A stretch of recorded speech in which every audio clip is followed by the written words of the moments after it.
భగవంతుడు ఉన్నాడని గుర్తేమిటో తెలుసా? ఇక్కడ పెద్దాపురంలో పోలీస్ మీట్ అయింది. నా దగ్గరికి ఒక పోలీస్ అధికారి వచ్చారు. వచ్చి నాకు ఆయన భగవంతుడు ఉన్నాడు అనడానికి, గురువు గారు నేను చదువుకున్న చదువు, నేను చేస్తున్న ఉద్యోగమే సాక్ష్యం అన్నాడు. నేను తెల్లబోయి అది ఎలా అన్నాను అంటే ఆయన అన్నాడు, నేను వేలిముద్రల నిపుణుణ్ణి గురువుగారు.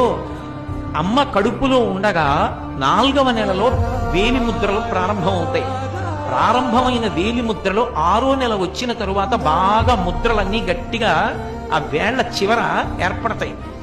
అమ్మ కడుపులో 6వ నెలలో ఏర్పడినటువంటి వేలిముద్రలు మళ్ళీ ఎప్పుడు పోతాయంటే శవమైపోయిన తర్వాత కూడా పోవు.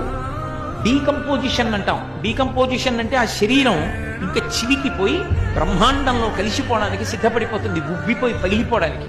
అలా వికారమును చెందిపోయిన తర్వాత అప్పుడు మాత్రమే వేలిముద్రలు మారతాయి. అప్పటి వరకు వేలిముద్రలు మారవు.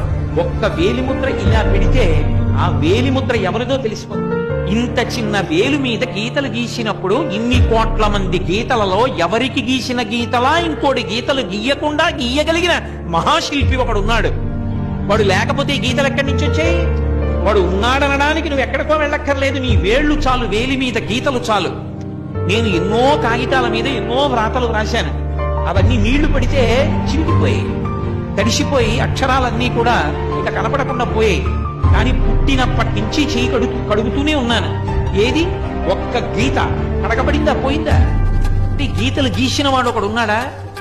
వేళ్ల మీద ఇన్ని కోట్ల మంది వేలిముద్రలు ఒకడికి ఉన్నట్టు రెండవ వాడికి లేకుండా సృష్టించిన వాడు ఒకడు ఉన్నాడా?